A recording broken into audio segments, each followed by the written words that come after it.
어려서 종종 할아버지가 사신 시골집에 가면 집 앞에만 트여 있고 집 사방으로 삼방이죠. 집 뒤를 대나무 밭이 병풍처럼 둘러싸여 있었습니다. 땅에서 솟아난 대나무 죽수는 하루에, 놀라지 마십시오, 80cm씩 자랍니다. 죽순이 다 자라는 기간은 약 한 달 정도인데요. 대나무는 보통 키가 약 한 20m 정도 높이까지 자라죠. 어느 날 할아버지와 대나무 숲속에 둘이 있는데 이렇게 말씀해 주셨던 기억이 납니다. 대나무가 한 달 만에 평생 크기로 다 자라면서도 부러지지 않고 강하고 높이 자랄 수 있는 비결이 뭔 줄 아니? 그 비밀은 바로 매듭이라고 하셨습니다. 20m의 높이의 큰 대나무는 약 70개 정도의 매듭이 있습니다. 매듭이 있어서 대나무는 단단해져서 바람이 불면 이리저리 휘어져도 부러지지 않고 강하게 그 큰 키를 유지하게 됩니다. 매듭이라는 것은 우리 인생의 크고 작은 일, 하루하루 혹은 크고 작은 일들의 마무리, 끝마무리라고 볼 수 있습니다. 우리 인생도 좋은 인생의 마무리를 하려면 매듭을 잘 지어야 한다고 생각합니다. 아무리 빨리 성장하고 빨리 출세하고 아무리 빨리 돈을 벌어도 매듭을 잘 맺지 못하면 결국 쓰러질 수밖에 없습니다. 어떤 사람 보면 일은 잘 벌려놓는데 끝마무리를 잘 못합니다. 그러면 결과는 뻔한 거죠.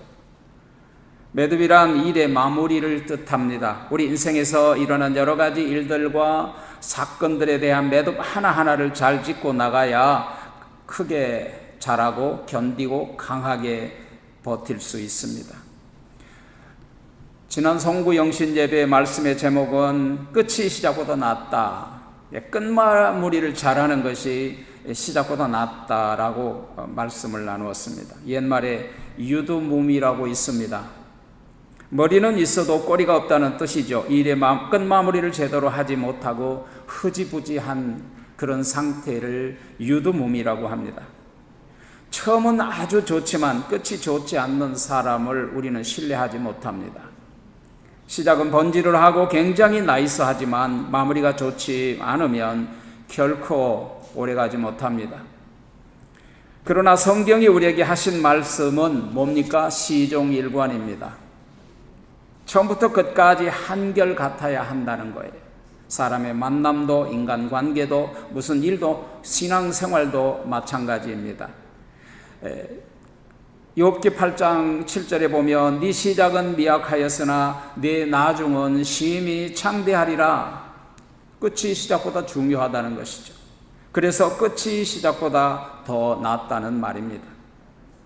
사람은 끝이 좋아야 하고 마무리를 잘해야 합니다. 어떻게 하면 떠날 생각만 골몰하지 말고 어떻게 하면 이곳에서 하나님의 뜻을 이루고 매듭을 잘 마무리할 것인가를 생각해야 옳은 사람입니다. 신앙생활도 마찬가지입니다. 인간관계도 똑같습니다. 오늘은 과거의 한 해를 마무리하고 매듭을 잘 짓고 새로운 한 해를 시작하는 첫 주일날입니다. 어떻게 하면 희망찬 새해를 맞이할 수 있을까? 그 진리를 오늘 하나님께서 우리에게 가르쳐 주십니다. 첫 번째는 과거에 지나치게 집착하지 말라는 것입니다. 오늘 보면 18절에 보면 너희는 이전 것을 기억하지 말며 옛날 일을 생각하지 말라 그랬습니다. 여기서 그렇다면 이전 일은 뭐고 옛날 일은 무엇을 의미할까요? 두 가지로 생각할 수 있습니다. 첫째는 고통스러운 일, 괴로운 일, 억울한 일을 말합니다. 다시 말하면 좋지 않았던 일들이에요. 마치 과거 고통에 얽매여 살면요, 정신적 고통에 시달리다가 결국 육체의 병들어 육체의 질병으로 전환되는 것입니다. 이것이 인간입니다. 대표적인 예를 한번 들어보겠습니다. 마가복음 2장에 보면 내 친구들이 한 중풍병자를 보고 예수님의 앞에 왔는데 엄청난 인파 때문에 도저히 방 안으로 들어갈 수가 없어서 지붕 위에 올라가서 지붕을 뚫고 침상초에 매달린 장면이 있습니다. 그 모습을 바라보시고 예수님께서 뭐라고 하셨나요? 마가복음 2장 5절에 보면 소자야 내 죄 사함을 받았느니라. 중풍병자는 깨끗함을 받고 그리고 즉시 자기 침상을 들고 걸어 나갔다라고 기록합니다. 무슨 말이죠? 모든 병은 다 그런 건 아니지만 이 중풍병자는 죄를 짓고 죄의식으로 날마다 죄의식에 견디지 못하고 죄의식에 과거의 죄에 사로잡혀서 불안하고 두려움으로 고통스러워하고 잠을 이루지 못하다가 결국 몸이 점점 망가져서 중풍병이 되었다는 것입니다. 예수님께서 그에게 가장 커다란 죄의 무거운 짐을 벗겨주신 거예요. 네 죄 사함 받았다. 죄의 근원이 없어졌다. 용서함을 받았다는 거죠. 중풍병이 완전히 사라졌습니다. 과거의 얽매임에서 벗어나서 자유함을 얻습니다. 무서운 중풍병을 벗어버렸어요. 과거를 벗어버렸어요. 얽매인 것을 벗어버렸어요. 누구 때문에? 예수님 때문에. 두 번째 옛날 일은 뭘 의미하냐면 기쁜 일, 과거 재물의 부자로 살았던 일, 영광스러웠던 일에 대한 것입니다. 다시 말하면 과거의 좋은 일들 너무 지나치게 자랑하지 말라는 것입니다. 과거의 영광에 사로잡혀 살면요, 현실을 도피하고 뜬구름 잡는 식으로 살아요. 나도 옛날에는 한가닥 했어. 이래봬도 내가 옛날에는 남부럽지 않게 살았다고. 나도 돈 갈키로 긁었어. 화장실에 가서 화장지 없어서 돈으로 내가 처리했어. 과거의 자랑, 입만 벌리면 과거 자랑하는 사람이 있습니다. 그런 사람을 가만 보면 현실에는 별 볼 일이 없어요. 왜 그런 줄 아십니까? 과거에 집착하기 때문입니다. 왜 하나님께서 그렇게 과거에 집착하지 말라고 말씀하신 줄 아십니까? 그것은 하나님께서 행하실 새 일을 비하면, 하나님께서 행하실 미래에 비하면 그건 아무것도 아니라는 것입니다. 물론 과거 없이 현재가 있을 수 없어요. 현재 없이 미래가 결코 있을 수는 없습니다. 하지만 우리가 기억해야 할 것은 과거는 과거예요. 아무도 몰라요. 다 지나갔어요. 이미 지나간 과거에 너무 얽매이다 보면 새로운 출발을 할 수가 없어요. 과거도 중요합니다. 현실이 더 중요합니다. 그러나 미래가 더 훨씬 중요하다는 것입니다. 지난해 우리가 우리의 실수, 그것은 잠깐 연단의 과정이라고 생각하십시오. 지나간 과정이에요. 실패 없이 모든 일이 형통하면요, 행복하지요. 모든 일이 만삭하다 행통하면 굉장히 좋지요. 그러나 그런 모습은 온상에서 자란 것과 같은 것입니다. 만일에 온상이 벗겨지면 일시에 말라버립니다. 죽어버립니다. 여러분, 실패를 통해서 값을 지불하고 성공을 하면, 연단을 통해서 잘 성공하면 그것이 더욱 감사하고 가치 있고 훨씬 행복한 것입니다. 그래서 진정한 실패는 실패 경험을 통해서 아무것도 배우지 못하고 지나간 사람입니다. 그러나 실패와 아픔의 고통을 거울 삼아서 다시 일어선다면 그것은 진정한 행복이 될 수 있습니다. 그래서 발명왕 에디슨은 수백 번 실패하고 그걸 수백 번이라니까요. 수십 번도 아니고. 그래서 우리가 지금 켜져 있는 전구불이 탄생한 것입니다. 그게요, 불과 140년 전입니다. 한국의 왕 고종 황제가 전기불을 밝히기 위해서 사람을 에디슨에게 보내서 우리도 전기불을 세워주세요. 에디슨이 그 편지를 받고 조선에 보내서 그 왕궁에 불을 밝혀주었던 그 기록이 있습니다. 뭘 통해서? 실패를 통해서. 왜 많은 사람들이 실패 앞에서 일어서지 못하고 좌절하고 낙심할까요? 시험에 자빠져 버릴까요? 대부분의 경우 과거의 상처에 묶여 있어서 그런 겁니다. 여러분, 배를 노를 저을 때 밧줄을 선창가에 말뚝을 묶어놓고 아무리 노를 젓는다고 해서 배가 앞으로 나갈까요? 앞으로 나갈 수 없어요.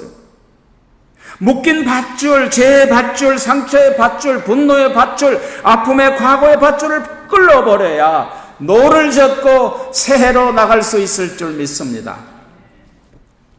우리 하나님은 우리 아버지 말씀하십니다. 오늘 보면 18절에 보면 너희는 이전 일을 기억하지 말며 옛날 일을 생각하지 말라고. 무슨 말이냐면 과거에 너무 얽매여 있지 말라는 거예요. 여러분 사랑이 뭐예요? 우리 교회가 사랑합니다. 사랑이 무엇입니까? 과거를 문제 삼지 않는 게 사랑이에요. 하나님은 죄악투성이, 지렁이 같은, 벌레 같은 야곱, 우리 더러운 허물 많은 우리를 깨끗이 용서하시고 다 털어버리셨습니다. 그리고 깨끗하게 하시고 저 천성을 향하여 새 출발을 하게 하신 거예요. 이것이 사랑이에요. 왜 우리가 자녀의 잘못을 용서합니까? 사랑 때문이에요. 예레미야 31장 34절에 보면 내가 그들의 죄악을 사하고 다시는 그 죄를 기억하지 아니하리라 여호와의 말씀이니라. 사랑이란 허물과 죄를 기억하지 않는 거예요. 자꾸만 과거의 일을 들먹이면 싸우는 길밖에 없어요. 사랑은 다만 우리를 궁일이 여기세요. 이게 하나님의 사랑이에요. 미가서 7장 19절에 보면 다시는 우리를 궁일이 여기셔서 우리의 죄악을 뭘로 밟으시고 발로 짓밟아 버리시고 우리의 모든 죄를 저 망각의 바다에 던졌느니라. 할렐루야. 우리 허물과 죄악을 발로 짓밟으시고 깊은 망각의 바다에 던지셨습니다. 시편 103편 12절에 보면 동이 서로 먼 것 같이 우리 죄를 하나님의 저 등 뒤로 돌리셨느니라. 할렐루야.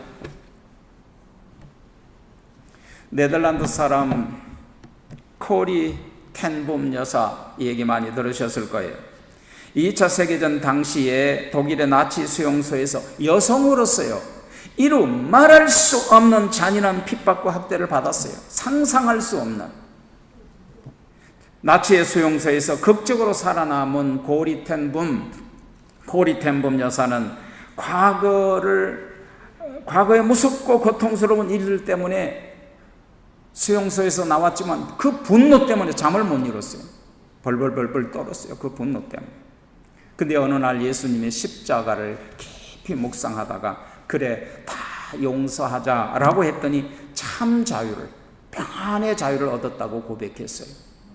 그녀가 겪은 간증서에 보면 하나님께서는 우리의 죄를 깊은 바다에, 망각의 바다에 던지시고 낚시 금지라는 편말을 붙였다 그랬습니다. 망각의 바다에 우리의 죄악을 던지시고 그곳에 낚시 금지라는 편말을 거뒀. 그게 뭐냐면 자꾸만 들먹이지 말라는 거예요.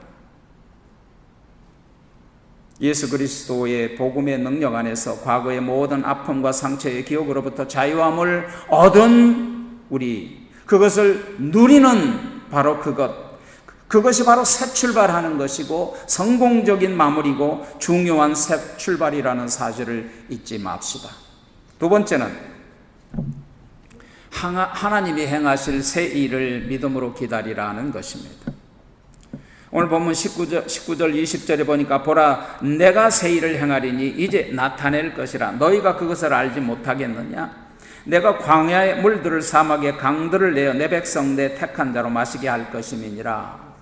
이게 새 일이에요. 하나님이 행하실 새 일이 뭐라고요? 광야의 물들을 사막의 강들을 내어 우리로 마시게 하시리라. 메마른 광야는 뭘 의미합니까? 이 메마른 세상입니다. 여기서 물들은 뭘 의미합니까? 생명수 대신 예수님입니다. 물은 생명수, 은혜의 생명수, 갈증을 없애주는 생명수, 목마름을 없애주는 생명수, 성령의 생명수, 생명수이신 예수님입니다.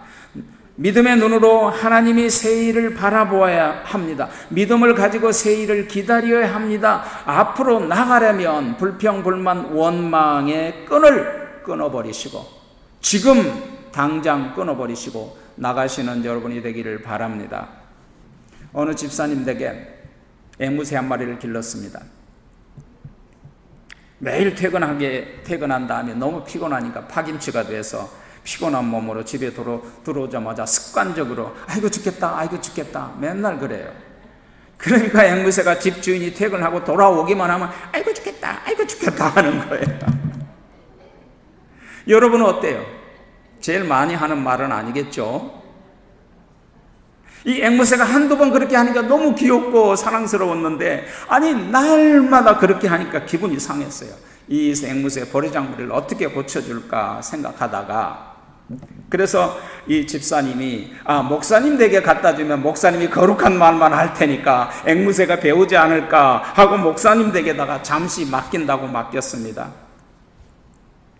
다음 날부터 앵무새가 목사님이 집에 들어오기만 하면 아이고 죽겠다 하는 거예요. 그래서 그렇게 하지 말아라 해도 계속 그 말만 하는 거예요. 그래서 목사님이 뭐라 그랬게요? 네 믿음대로 될지어다. 그랬더니 그 다음날 아침에 보니까 앵무새가 세상에서 죽어 있었다는 거예요. 이건 아주 심오한 비밀이 있습니다. 여러분, 남 욕하면 욕먹을 일만 생기고요, 원망하면 원망 받을 일만 생기고요, 불평하면 불평한 일만 생기는 거예요. 빨간 안경 쓰고 사람을 바라보면 빨갛게 보이고, 까만 안경을 쓰고 세상을 바라보면 세상이 온통 까만 거예요. 이런 이스라엘 백성들에게 하나님도 그렇게 말씀하시대요. 보니까 민수기 14장 28절에 보면 이런 이스라엘 백성들에게 너희 말이 내 귀에 들린 대로 내가 너희를 행하리라 그랬어요. 무섭지 않아요? 너희 말이 내 귀에 들린 대로 그대로 행하리라. 그러면 여러분 무슨 말을 하고 사실래요? 대답은 여러분이 하세요. 믿음의 고백은 이루어집니다. 아멘. 예수님께서 십자가를 며칠 앞두고 성박 베다니에 주무시다가 아침에 제자들과 함께 예루살렘 성으로 들어오셨어요. 너무 시장하셔서, 그러니까 그 집에, 베다니의 문둥이 집이 아침 식사를 대접하지도 못할 만큼 가난했다는 뜻이죠. 그래서 시장하셔서 혹시 무화과 나무에 열매가 있나고 보셨지만 열매가 없고 잎만 무성한 무화과 나무를 저주하셨어요. 그 다음날 아침에 지나가다 보니까 무화과 나무가 뿌리채 다 말라 있는 거예요. 그래서 제자들이 깜짝 놀라서 주님이 저주하신 이 나무가 다 말라버렸네요 하자 예수님이 뭐라 그러셨어요? 마태복음 21장 21절이에요.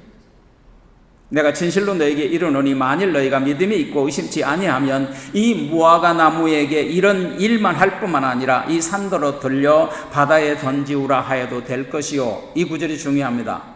너희가 기도할 때 무엇이든지 믿고 구하는 것은 다 받으리라.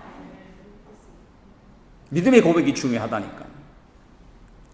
제가 어느 교회에 부임한 지 몇 주 안 됐을 때예요.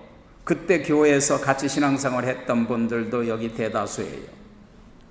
새벽 기도에 이 마태복음 21장 21절의 말씀을 전하고 기도를 마치고 나오다 보니까 교육관 앞에 커다란 옥추리 나무가 있는데 그 옥추리 가지가 교육관 지붕을 짓눌러서 좀 위험한 상태, 망가질 것 같아요.